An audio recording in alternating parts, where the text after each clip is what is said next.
Well, hello everyone. It has been a very long time since I made a YouTube video, and probably to all of the family out there and friends that haven't heard anything from me, you're like, what is going on with Isaac? We heard he got really sick. Well, I did really sick, and I got a surgery this Friday. I was in the ER yesterday. I lost like 40 pounds in 6 months. I weigh less than I did my freshman year of high school. I went from 155 down to 110 now, so 45 pounds.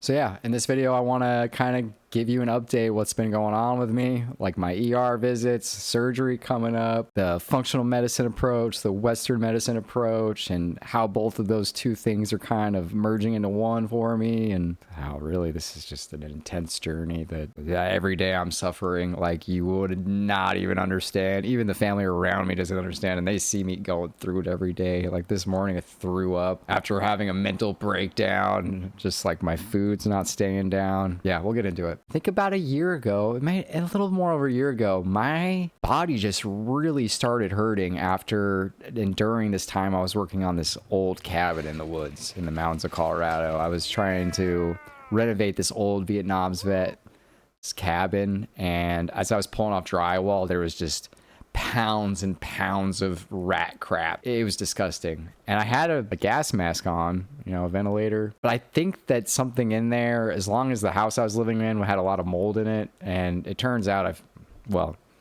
had a lot of mold in my body probably for a long time. You're like, mold in your body? I've never heard of that. Yeah, well, it's a thing, and I think it's happening to a lot more people than people understand. And I am honestly, you're gonna think I'm crazy probably, but I'm starting to think that autoimmune diseases are directly related to mold infections in the body, as well as heavy metals and other toxins in the body. But yeah, so a year ago, I work on that cabin, and at that time, and who knows, one thing I've been learning in all this is like, correlation does not mean causation. Like my body really started to hurt first, and my joints kind of started to hurt. Everything became sensitive to touch. I got extreme fatigue syndrome, and then I started losing weight rapidly. And at that time, before this happened, I was the strongest I've ever been in my life. Like just massive legs. I was living with a personal trainer, man. He was showing me the way, and I was getting jacked. I felt strong, and now I could barely walk. Literally, I could barely walk. It was like a rapid decline. There's just like good health, and here's death, and I was like a roller coaster that has a 90-degree drop. Luckily, though, I had a really family you choose. Some people call them friends. I call them family. Shout out to Mr. T. He knows who he is. He's like, wherever you need, whatever doctor you need to get to, let's get you in there. And I've had so many bad experiences with Western medicine up until that point in my life. I mean, don't get me wrong, Western medicine's kept me alive with the type 1 diabetes and all the insulin supplies, the diabetes pump, broken bones. But when it comes to chronic illnesses, they're, for the most part, not very good at dealing with them. It's more of a band-aid to keep extracting money out of you. Oh, triggered. I know. I'm around a lot of normal societal people now, and that triggers people. My dislike towards Western medicine. But yeah, so he let me choose, and I did some research, and I felt with my heart, and I picked a functional medicine practitioner out of Colorado Springs, Colorado. And literally they stopped my rapid decline and got me to a kind of stationary place, even though it wasn't good. My whole body was swollen. I was barely able to drive a car at that point, but it was getting really bad. And it's now to the point, I don't know if you can see my hands here, but like I can't move. This is as much as I can move my hands. As much as I can move my wrists. And my whole body's that. Like I can't stretch my arms all the way anymore. My legs are like that. Everything's like that. Yeah, I know you can imagine how hard it is to get around, which is really, I mean, in the future video, I'd like to talk about like just the mental load of like not being able to live life like you used to, like be active, and like a big therapy for me is nature. And now the only way I get nature is sitting on the back porch, or when I gotta go to the doctor's visits, I really absorb the nature on the side of the road as much as I can. But yeah, he got me into functional medicine. One of the things they really told me is like, oh, we guarantee we got mold in your body. That's one thing we see with all our autoimmune patients. And one thing with functional medicine too is they strongly dislike diagnoses. I don't know if diagnosis is the right word. It's like labels, right? Like one thing Western medicine really likes to do is like, oh, your joints look like this. That's osteoarthritis. oh, your pancreas looks like this, that's type 2 diabetes. Western or functional medicine's like, let's find out what's causing the issue and let's just handle that.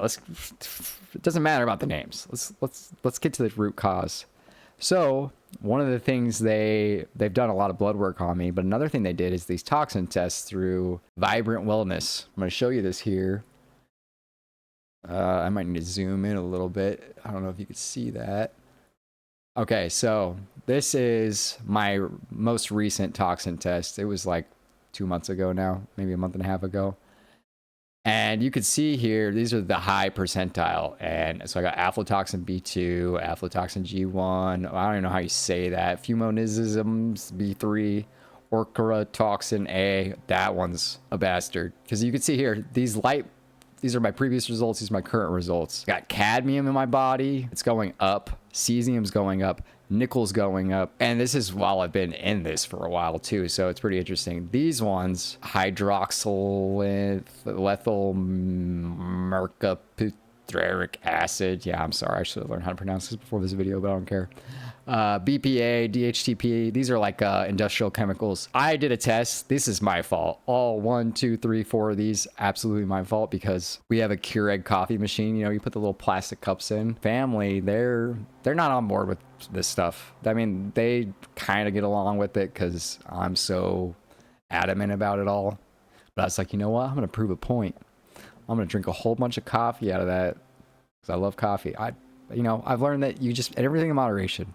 So yeah, I was drinking my 1 to 3 cups of coffee, which I should not be drinking 3 cups of coffee, I know, out of that every morning. And look, all of this plastic went from, hey, no problem with plastic. I was living with a bunch of hippies that were very plastic conscious, to all of a sudden, holy crap, I'm loaded with plastic. So those are my fault. But the nickel, cesium, cadmium, I got some theories about diabetes equipment that I inject to my body doing that.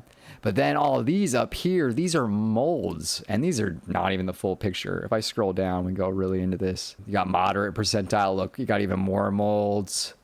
I got some industrial chemicals here. These are relatively staying the same. My body's having a hard time getting rid of those.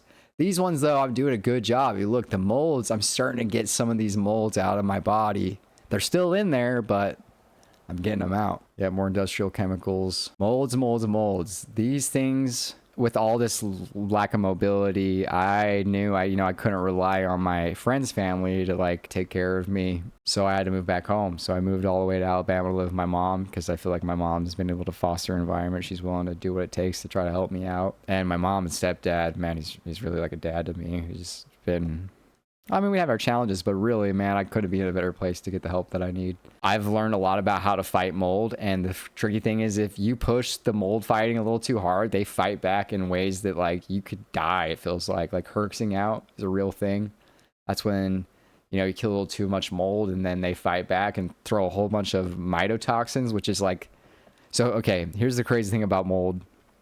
Is mold has the ability to produce these gases or these toxins that are like really small that can embed themselves in your lungs. They could go all over your body. The government, the military uses mycotoxins for like chemical warfare. It's a big deal. What I'm theorizing, what it seems like to me is, and some of the research suggests this as well, is that these molds are able to modulate your immune system with these mycotoxins, and they're doing it to create an environment in your body that's more suitable for them.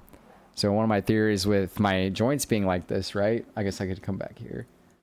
With my joints not being able to move very well is, right, molds don't want you moving. They like a stationary object. So they're like, okay, let's make it so this guy can't move. And functional medicine doesn't have, they're just like, yeah, your immune system's going AWire because of mold and toxins. Well, I go see Western medicine, a rheumatologist. They diagnosed me with something called Scleroderma, which is a terminal illness. So pretty much it over colonizes your skin and like encases your joints. It really tries to turn you into a ball, like encase you into a, like I feel like my body like trying to like and just like get stuck like that. The Western medicine approach with this Scleroderma has been, they don't talk about diet at all. It's crazy. I was just in there actually talking to her today, and they want to put me on an even more hardcore immunosuppressant that they give cancer patients that can also cause mad cow disease. And I like almost broke down, bawling my eyes out in there. I was like, kind of feel like I'd rather die than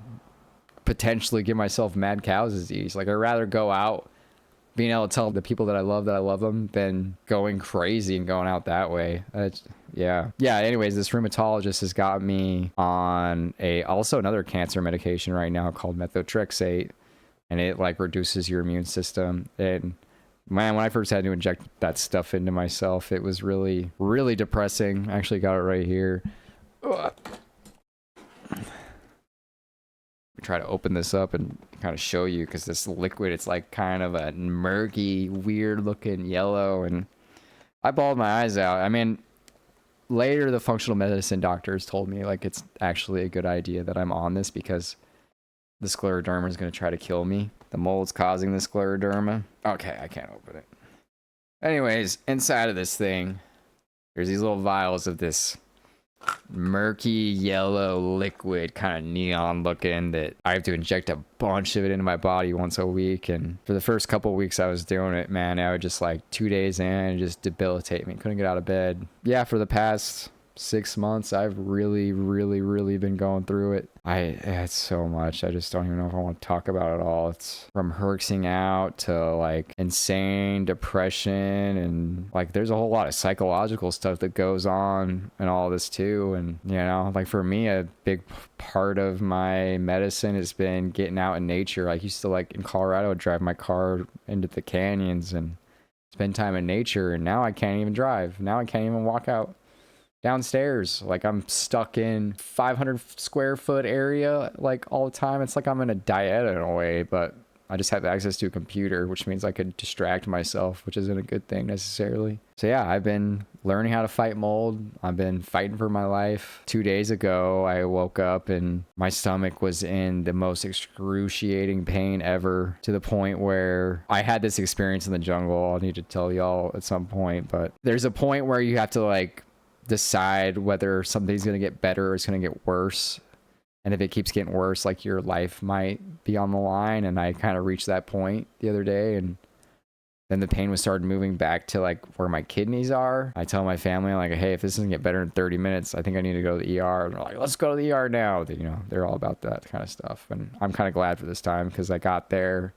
And like as I got there and they dosed me up with morphine, it kind of like started to subside, but they're like, oh, it's probably the morphine. Well, it turns out they did all this like ultrasound. They did one of those like CAT scans, or yeah, I think it's a CAT scan. Turns out I have like massive kidney stones, like multiple, like you can't even pass them. So this Friday I had to go get a freaking camera shoved up my wee and then a laser, and they like laser them and break them, and then they use a then they shove a vacuum up there and they suck them out. It's just like, oh man, I'm glad they're gonna be putting me under for that, because the thought of it freaks me out. Yeah, I've been going through it. And I guess one other thing I'll say now is like my sleep. My body is so under stress that like I can't even, like my sleep is jacked. It's been jacked for a year now. I get anywhere from 0 hours to 4 hours of sleep every night, and I try to nap during the day, but like sometimes my nervous system is just